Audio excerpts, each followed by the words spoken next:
Hi dear friends, welcome to my channel. ഇന്ന് നമ്മൾ ചെറിയ പഴമൊക്കെ വെച്ചിട്ട് നല്ലൊരു അടിപൊളിയായിട്ടൊരു ഈവനിങ് സ്നാക്കാണ് ഉണ്ടാക്കാൻ പോകുന്നത്. അപ്പോൾ നമുക്കത് എങ്ങനെയാണ് ഉണ്ടാക്കുന്നത് നോക്കാം. അപ്പോൾ അതിന് വേണ്ടിയിട്ട് ഞാനൊരു മിക്സിയുടെ ജാറിലേക്ക് 2 കോഴിമുട്ട ഒന്ന് പൊട്ടിച്ച് ഒഴിച്ച് കൊടുത്തിട്ടുണ്ട്. ഇനി ഇതിലേക്ക് നമ്മൾ 2 ടേബിൾ സ്പൂൺ പഞ്ചസാരയാണ് ചേർത്ത് കൊടുക്കുന്നത്. അടുത്തായിട്ട് നമ്മൾ ചേർത്ത് കൊടുക്കാൻ പോകുന്നത് 1/2 കപ്പ് മൈദയാണ്. പിന്നെ അതിൻ്റെ കൂടെ തന്നെ നമ്മൾ 1 ടേബിൾ സ്പൂൺ കടലപ്പൊടി ചേർത്ത് കൊടുക്കുന്നുണ്ട്. പിന്നെ 1 ടേബിൾ സ്പൂൺ അരിപ്പൊടി. വറുത്ത അരിപ്പൊടിയായാലും വറുക്കാത്ത അരിപ്പൊടിയായാലും ഒന്നും കുഴപ്പമില്ല കേട്ടോ. അപ്പോൾ അത്രയും കൂടെ നമ്മൾ ചേർത്ത് കൊടുക്കുന്നുണ്ട്. പിന്നെ ഒരു 1/4 ടീസ്പൂൺ മഞ്ഞൾപ്പൊടിയും കൂടെ ചേർത്ത് കൊടുക്കുകയാണ്. ഇനി ഇതിലേക്ക് നമ്മളൊരു 1/4 കപ്പ് വെള്ളം കൂടെ ചേർത്ത് കൊടുക്കുകയാണ്. എന്നിട്ട് നമ്മളിത് അടച്ചു വെച്ചിട്ട് നന്നായിട്ടൊന്ന് അടിച്ചെടുക്കുകയാണ്. ആ ഒരു മൈദയൊന്നും കട്ട നല്ല രീതിയിലൊന്നും ഇങ്ങനെ അടിച്ചെടുക്കുക. ഇപ്പം നമ്മൾ മാവ് നന്നായിട്ട് അടിച്ചെടുത്തിട്ടുണ്ട്. ഇനി നമ്മളിതൊരു ബൗളിലേക്കൊന്ന് ഒഴിക്കുകയാണ് കേട്ടോ. അപ്പം നല്ല രീതിയിൽ കട്ടയൊന്നും ഇല്ലാതെ തന്നെ നീറ്റായിട്ട് നമുക്ക് കിട്ടിയിട്ടുണ്ട്.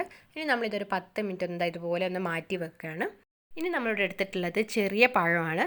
അപ്പോൾ നമ്മൾ ചെറിയ പഴം എടുത്തിട്ട് ഇതുപോലെ ഒന്ന് 3 പീസായിട്ട് ഓരോ പഴം ഇങ്ങനെ കട്ട് ചെയ്ത് മാറ്റുകയാണ്. അതായത് ഈ ഒരു കനത്തിൽ നമ്മൾ 3 എണ്ണമായിട്ട് ഒന്ന് കട്ട് ചെയ്ത് മാറ്റിയിട്ടുണ്ട്. അപ്പോൾ അങ്ങനെ ഞാനിവിടെ ഒരു 3 ചെറിയ പഴം കട്ട് ചെയ്തെടുത്ത് വെച്ചിട്ടുണ്ട് കേട്ടോ. പിന്നെ ഞാനിവിടെ ഒരു പ്ലേറ്റിൽ കുറച്ച് അരിപ്പൊടിയാണ് എടുത്തിട്ടുള്ളത്.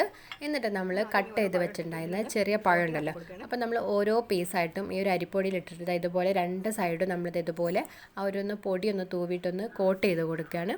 എന്നിട്ട് നമ്മളൊന്നിങ്ങനെ മാറ്റി വെക്കുകയാണ് കേട്ടോ. അങ്ങനെ നമ്മൾ കട്ട് ചെയ്ത് വെച്ചിട്ടുണ്ടായിരുന്ന എല്ലാ പഴവും ഇതുപോലെ നമ്മളൊന്ന് കോട്ട് ചെയ്ത് വെക്കുക. നമ്മൾ ഈ ചെറിയ പഴം വെച്ചിട്ട് പഴംപൊരിയാണ് ഉണ്ടാക്കാൻ പോകുന്നത്. നമ്മൾ സാധാരണ പഴംപൊരിയൊക്കെ ഉണ്ടാക്കുന്ന നേന്ത്രപ്പഴം വെച്ചിട്ടാണല്ലോ. അപ്പോൾ അതുപോലെ നമ്മൾ നേരിട്ട് ചെറിയ പഴം വെച്ചിട്ട് ഉണ്ടാക്കുകയാണെങ്കിൽ ഒരുപാട് എണ്ണയും കുടിക്കും, അത് ഭയങ്കരമായിട്ട് പൊട്ടിത്തെറിക്കുകയും ചെയ്യും എണ്ണയിൽ.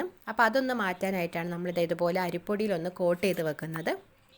ഇപ്പോൾ നമ്മൾ എല്ലാ പഴവും ഇതുപോലെ ഒന്ന് അരിപ്പൊടിയിലൊന്ന് കോട്ട് ചെയ്ത് വെച്ചിട്ടുണ്ട് കേട്ടോ. ഇപ്പോൾ ഏകദേശം ഒരു 10 മിനിറ്റൊക്കെ ആയിട്ടുണ്ട്. ഇനിയിപ്പോൾ നമുക്ക് നമ്മൾ ആ ഒരു മാവിലേക്ക് ഞാനിവിടെ കുറച്ച് കരിഞ്ജീരകം കൂടെ ചേർത്ത് കൊടുക്കുന്നുണ്ട്. കരിഞ്ജീരകം ചേർക്കുമ്പോൾ നമ്മൾ ആ പഴംപൊരിക്ക് ഭയങ്കര ഒരു ടേസ്റ്റ് തന്നെയാണ് കേട്ടോ. അപ്പോൾ നമ്മൾ ഇഷ്ടമില്ല എന്നുണ്ടെങ്കിൽ നമുക്ക് സ്കിപ്പ് ചെയ്യാം. അപ്പോൾ ഒരു കുറച്ച് മാത്രം ചേർത്ത് കൊടുത്തിട്ട് നമ്മൾ നന്നായിട്ടൊന്ന് മിക്സ് ചെയ്തെടുക്കുകയാണ്. പിന്നെ ഞാനൊരു ചീനച്ചട്ടി അടുപ്പത്ത് വെച്ചിട്ട് അതിലേക്കൊന്ന് എണ്ണ ഒഴിച്ച് നന്നായിട്ടൊന്ന് ചൂടാക്കാൻ വെച്ചിട്ടുണ്ട്. അപ്പോൾ ഞാനിവിടെ ഓയിലാണ് കേട്ടോ എടുത്തിട്ടുള്ളത്. അപ്പോൾ എന്നിട്ട് നമ്മളിതിലേക്ക് നമ്മൾ നേരത്തെ കോട്ട് ചെയ്ത് വെച്ചിട്ടുണ്ടായിരുന്ന ആ ഒരു ചെറിയ പഴം നമ്മൾ ഈ ഒരു മാവിൽ മുക്കിയിട്ട് നമ്മൾ ഈ ഒരു ചൂടായിട്ടുള്ള എണ്ണയിലേക്കൊന്ന് ഇട്ട് കൊടുക്കുകയാണ്.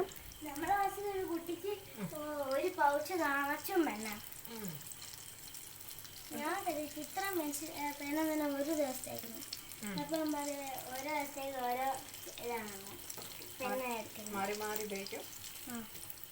ഒരു ദിവസം ചിലപ്പോൾ ഉപയോഗിക്കും, ഒരു ദിവസം ഉപയോഗിക്കും. നമുക്ക് എല്ലാ അപ്പോൾ ഇത് നമ്മൾ 2 സൈഡും കുക്കായതിനു ശേഷം എണ്ണയിൽ നിന്ന് മാറ്റിയിട്ടുണ്ടായിരുന്നു. ആ ഒരു സമയത്ത് ക്യാമറ ഓഫായി പോയി കേട്ടോ. അപ്പോൾ നമ്മൾ ഒന്നും കൂടെ ഒന്ന് ചെയ്ത് കാണിക്കാം. അപ്പോൾ ഞാൻ ആ ഒരു അരിപ്പൊടിയിൽ മുക്കിയിട്ടുള്ള ആ ഒരു പഴം ഇതുപോലെ നേരിട്ട് നമ്മൾ എണ്ണയിലേക്കൊന്ന് ഇട്ട് കൊടുക്കുകയാണ്. അപ്പോൾ അതാ നിങ്ങൾക്ക് കണ്ടില്ലേ, ആ ഒരു അരിപ്പൊടിയൊക്കെ ചേർത്തുകൊണ്ട് തന്നെ ഇത് പൊട്ടി തെറിക്കുന്നതും അങ്ങനെ ഒന്നുമില്ല, നല്ല രീതിയിൽ തന്നെ റെഡിയായിട്ട് കിട്ടുന്നുണ്ട്. നമ്മളിതിൽ സോഡാപ്പൊടി ഒന്നും ചേർത്ത് കൊടുക്കാതെ തന്നെ നല്ല രീതിയിൽ ഇത് പൊങ്ങിയൊക്കെ വന്നിട്ടുണ്ട്. നമ്മൾ മുട്ടയും അതുപോലെ കരിഞ്ജീരകമൊക്കെ ചേർത്തുകൊണ്ട് തന്നെ നല്ലൊരു ടേസ്റ്റും ഉണ്ട്. അപ്പോൾ നിങ്ങൾ സാധാരണ നേന്ത്രപ്പഴം വെച്ചിട്ടാണല്ലോ നമ്മൾ ഉണ്ടാക്കുക. അപ്പോൾ ചെറിയ പഴം വെച്ചിട്ട് ഇതുപോലെ ഒന്ന് ട്രൈ ചെയ്ത് നോക്കാം കേട്ടോ. എന്നിട്ട് അഭിപ്രായങ്ങളൊക്കെ ഒന്ന് എല്ലാവരും ഒന്ന് കമൻറ്റ് ചെയ്യണേ. കാരണം നല്ല ടേസ്റ്റാണ്. എനിക്ക് നേന്ത്രപ്പഴം വെച്ച് ചെയ്തതിനേക്കാളും നല്ലൊരു ടേസ്റ്റായിട്ട് തന്നെ തോന്നുന്നുണ്ട്. ചെറിയ പഴം സാധാരണ എല്ലാ വീട്ടിലും ഇങ്ങനെ ഒരുപാട് പെട്ടെന്ന് ഇങ്ങനെ പഴുത്തത് കളയേണ്ട ഒരു അവസ്ഥയാണ് വരിക. അപ്പോൾ ആ ഒരു സമയത്ത് ഇതുപോലെ ഒന്ന് സ്നാക്കൊക്കെ തയ്യാറാക്കിയിട്ട് കുട്ടികൾക്കൊക്കെ ചെയ്ത് കൊടുക്കാം കേട്ടോ. ഇതിൻ്റെ വേറൊരു പ്രത്യേകത എന്ന് പറയുന്നത് ഒട്ടും എണ്ണ കുടിക്കാതെ കിട്ടിയിട്ടുണ്ട് കേട്ടോ. നമുക്ക് സാധാരണ നമ്മളെ പഴംപൊരി എന്ന് പറയുമ്പോൾ നല്ല എണ്ണ കുടിക്കുന്ന ഒരു പലഹാരമാണ്. അപ്പോൾ ഇത് നമ്മൾ ഒട്ടും എണ്ണയില്ല, നല്ല രീതിയിൽ നമുക്ക് കിട്ടിയിട്ടുണ്ട്. നമുക്കിതിന് ചെറിയ പഴത്തിൻ്റെ ഏത് വെറൈറ്റി വേണമെങ്കിലും യൂസ് ചെയ്യാം കേട്ടോ. അപ്പോൾ നിങ്ങളെല്ലാവരും ഇതൊന്ന് ട്രൈ ചെയ്ത് നോക്കിയിട്ട് അഭിപ്രായങ്ങളൊക്കെ ഒന്ന് പറയുക. അതുപോലെ തന്നെ ഇവിടെ വന്നിട്ടുള്ളവർ ആരെങ്കിലും നമ്മളെ ചാനൽ സബ്സ്ക്രൈബ് ചെയ്യാത്തവരുണ്ടെങ്കിൽ പ്ലീസ് ഒന്ന് സബ്സ്ക്രൈബ് ചെയ്തിട്ട് സപ്പോർട്ട് ചെയ്യുകയും ചെയ്യണേ.